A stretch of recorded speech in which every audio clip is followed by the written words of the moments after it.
Hello and welcome to, gotta look at it again, Daily Art Day number 2859. I should know it by heart by now. Holy cow, every single day, showing up. So yeah, Pocahontas is coming along. I think I pretty much finished the right side of her body and most of her hair. I need to fix some values over there, and this side, her arm, not really liking it so much. And then I still want to add up that hummingbird. It's very important. The hummingbird is super important for this one. So that's Pocahontas. I'm liking the way it's going. Could be better, but heck, that's with everything we do, right? Could work on it for days and months, but gotta ship it at some point. Saw a really wonderful post today, and this is on, it's actually a photography website, Fstoppers, which is kind of interesting website, but it's a link bait, sort of. 5 unproductive mindsets that keep you from becoming a better landscape photographer. Now, I'm not a photographer, but the points that they're making here is actually really awesome, and it really pertains to, wow, it's a beautiful photo. It really pertains to all artists. The first one, landscape photography requires special weather conditions. You know, I see this all the time, and I've done it myself, where as an artist, we have to have the most perfect conditions. For example, you have to have the most perfect setup, which mine is so far away from perfect, but I get things done no matter what. I mean, it's shaky, it's cheap, you know, who cares? We don't need it. We need the most perfect materials. Well, I can prove that wrong. Heck, to take a master and give them the worst materials, and they'll make my drawings look terrible, you know? So, yeah, we don't need to have a perfect setup. We don't need perfect materials to get to work and make something wonderful. So if you're waiting for the perfect setting, if you're waiting for the perfect materials to come along, stop. Just get to work and then figure it out along the way. But getting to work. So that's one. Stop waiting for the most perfect conditions. Landscape photography requires iconic locations. That's about the same, you know. Well, no, actually it's a little bit different. You know, there's some instances where, you know, we have to have the most perfect setting, the most perfect photograph in order to do a drawing, right? Such as, this photograph here I took of myself, and it was blurry, it wasn't the greatest thing, the lighting was terrible. I changed that within the drawing. All of these drawings here, oh my gosh, most of them I couldn't find really good photos, so I had to work with what I had, this kind of thing. But just get to work, it goes back to the same thing. Stop waiting for the perfection of what you're looking at, and just, try and do it as best as you can. The next one, everything can be done in post. I'm not sure how that would apply to us. Post meaning take the photograph and fix it later. I guess that can apply in a lot of ways here with drawing. There's a lot of instances when you're doing a drawing and you think, that's good enough, right? Or a painting, you say, that's good enough, that'll work. That'll work for what I want. I don't want to spend the extra time on it. No.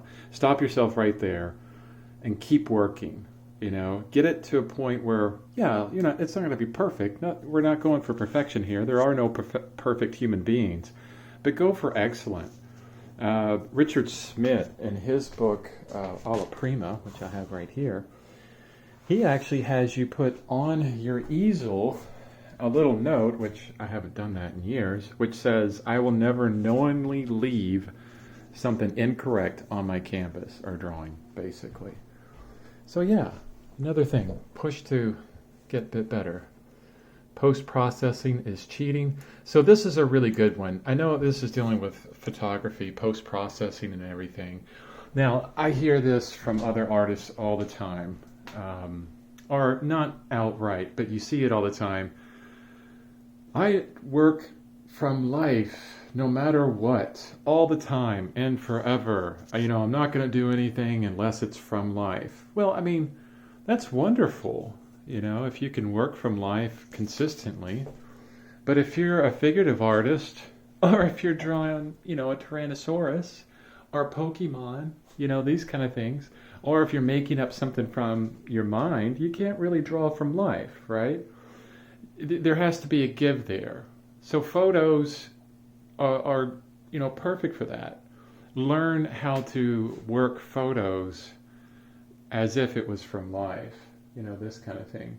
Or else you'll probably be, doing still life all the time, this kind of thing. And that's what I see in most cases from individuals that, their ritual, their art ritual must come from life, this kind of thing. And that's wonderful if you want to keep doing that.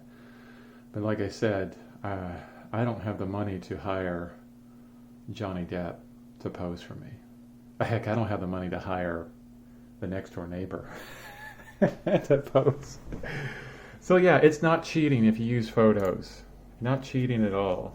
It's not cheating if you use Photoshop, to help out your art. I do that all the time. It's not cheating if you use a grid. Just go for it. Just, if you make a wonderful piece of art that changes the world or changes somebody's mind, do they care if you used a grid or if you copy from a photo? Heck no. They just care that, wow, this is really impactful in my life and it's wonderful. So stop thinking that, if you have these kind of ideas in your head that using certain materials is cheating, quote unquote cheating, let's move away from that. And another one I've kind of touched on, this one is landscape photography requires perfection. There is no, oops, I think I zoomed in. There is no perfection in our artwork. There's always going to be, we have this kind of idea of what it's going to look like in your head, like with Indiana Jones here. I had this perfect idea of what it's going to look like in my head, but it didn't really turn out that way. But I like the way it turned out. Oh, especially with Storm. I'm changing up the character, and I wanted to look a certain way, but she didn't turn out that way. But you know what? I came out with, I think, a really good drawing here. I really enjoy it. So that kind of thing. So there's no perfection here. There's work. And there's our striving every single day to try and get towards perfection. So let's analyze, those 5 misconceptions or mindsets that prevent us from getting to work, from being unproductive. And I'll link to the post actually in my post on my website and maybe on this YouTube video. But yeah, the biggest thing, let's get to work. Let's do what we can, no matter how small, every single day. Thanks for watching. Sorry it went so long this time. And until next video, I hope you keep creating.